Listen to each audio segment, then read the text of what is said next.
শুধুই বাল্যবিবাহ রোধ বা শিশুশ্রম ঠেকানো নয়, শিশু কিশোরদের মাঠমুখী করলেই তারা মোবাইল আর ইন্টারনেটের জাল ছিঁড়ে বেরোতে পারবে। এভাবেই তাদের মধ্যে ইতিবাচক মনোভাব সদর্থক শক্তির বিকাশ ঘটানো সম্ভব। এমনই সুদূর প্রসারী ভাবনা থেকে জেলা স্কুল স্পোর্টস সংস্থার সহযোগিতায় স্বেচ্ছাসেবী সংস্থা সিনি তাদের 52তম জন্মদিবসের প্রাক্কালে মুর্শিদাবাদ জেলার 4টি স্কুলের কিশোরী খেলোয়াড়দের নিয়ে শুক্রবার বহরমপুরের বৈরগাছি দাদাভাই স্পোর্টস ক্লাবের মাঠে আয়োজন করে মহিলা ফুটবল টুর্নামেন্ট। গোবর্ধনডাঙ্গা হাই স্কুল এবং নিমতলা হাই স্কুল ছিটকে গেলেও যথেষ্ট লড়াই দিয়েছে। ফাইনালে হাড্ডাহাড্ডি লড়াই হয় সাগরদিঘি গার্লস হাই স্কুল ও মধুপুর রাজা শশাঙ্ক বিদ্যাপীঠের মধ্যে। টানটান উত্তেজনায় খেলা গোলশূন্য হওয়ায় টাই ব্রেকারে শেষ অবধি 1-0-তে চ্যাম্পিয়ন হয় সাগরদিঘি গার্লস হাই স্কুল। মাঠে দর্শকদের আগ্রহ বিস্তার করেন সিনির বিভিন্ন প্রজেক্টের কর্মীদের স্বতঃস্ফূর্ত কমেন্ট্রি।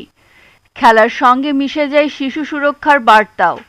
এদিন ডেপুটি লেবার কমিশনার বিধানচন্দ্র মণ্ডল, অ্যাসিস্ট্যান্ট লেবার কমিশনার অভিষেক উপাধ্যায়, এনআইএস কোচ অমিত মণ্ডল থেকে জেলা স্কুল স্পোর্টসের সম্পাদক গোলাম সাবির, হরিদাসমাটির পঞ্চায়েত প্রধান চন্দনা মণ্ডল, প্রাক্তন প্রধান রাজা দাস উপস্থিত ছিলেন। চ্যাম্পিয়ন অব দ্য টুর্নামেন্ট আলো রানী মুর্মুকে নিয়ে দর্শকদের উচ্ছ্বাসও যেমন ছিল, জয় পরাজয় ভুলিয়ে সিনির অ্যাসিস্ট্যান্ট ডিরেক্টর জয়ন্ত চৌধুরী তাৎক্ষণিক বল পাসিংয়ের রানার্স ও চ্যাম্পিয়ন মেতে ওঠে অভিনব খেলায়। জয় হয় স্পোর্টিং স্পিরিটের। ব্যক্তিগতভাবে মেয়েদের সমাজে এগিয়ে আসুক সবসময় আমি চাই। মেয়ে ছাড়া, প্রকৃতি ছাড়া যেমন পৃথিবী বাঁচতে পারে না, নারী ছাড়া পৃথিবী ধ্বংস হয়ে যাবে। তাই মেয়েদের এগিয়ে না এলে কোনো সমাজ কখনো সুস্থভাবে এগোতে পারবে না। আর সিনির উদ্যোগে এই যে টুর্নামেন্টটা হচ্ছে, এখানে এই বার্তাটাই দেওয়া হচ্ছে যে নারীরা এগিয়ে আসুক। নারী যদি এগিয়ে আসে, ভবিষ্যতের শৈশব সুরক্ষিত থাকবে।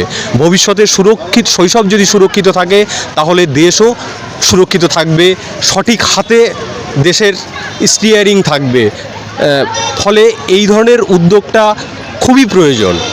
আর সিনি এই বার্তাটাই সমাজের সবার কাছেই পৌঁছে দিতে চেয়েছে, নারীদের মাধ্যমে, নারীদের টুর্নামেন্টের মাধ্যমে, কিশোরীদের টুর্নামেন্টের মাধ্যমে।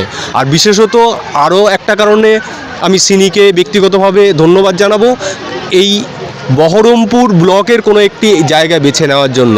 মুর্শিদাবাদ জেলা এমনিতেই পশ্চিমবঙ্গের মধ্যে যে যে জেলাগুলো মানে কিশোরী মানে শিশু বিবাহের জন্য কুখ্যাত, তার মধ্যে মুর্শিদাবাদ অন্যতম এবং বহরমপুর ব্লকও তার মধ্যে অন্যতম। তো এরকম একটা জায়গা থেকে এই বার্তাটা যে দিতে পারছে, শিশু বিবাহ, বাল্যবিবাহ খারাপ, তার এই বার্তাটা সমাজের সমস্ত স্তরে পৌঁছে যাবে এই আশাই রাখি আমি। তো ফলে এই ধরনের উদ্যোগটা খুবই প্রয়োজন এবং তারা সফলভাবে তাদের এই কাজটা করতে পারছে। 52 বছরের একটি সংস্থা, আগামী 1 ফেব্রুয়ারি সিনির 52তম প্রতিষ্ঠা দিবস পালন হতে যাচ্ছে। এবং আমরা যখন শুরু করেছিলাম কাজ, তখন এই মা ও শিশুদের নিয়ে শুরু করেছিলাম।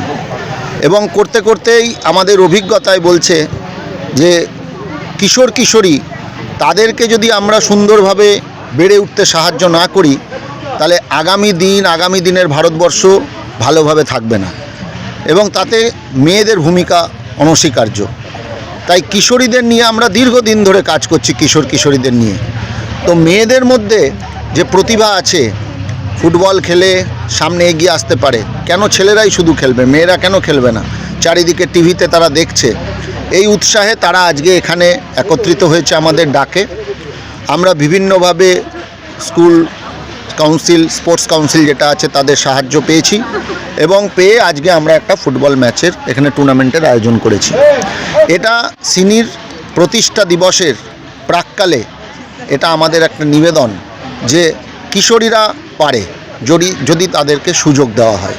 আজকে এখানে দেখেন বিভিন্ন গ্রামাঞ্চল থেকে ছোট ছোট ছেলেমেয়েরা এসছে, মেয়েরা সামনে এগিয়ে এসছে, আমরা তাদেরকে উৎসাহ দিচ্ছি। আশা করি আপনাদেরও ভালো লাগবে। এই হচ্ছে আমাদের বার্তা। আজকে 4টে দল অংশগ্রহণ করেছে, এখন ফাইনাল ম্যাচ অনুষ্ঠিত হবে।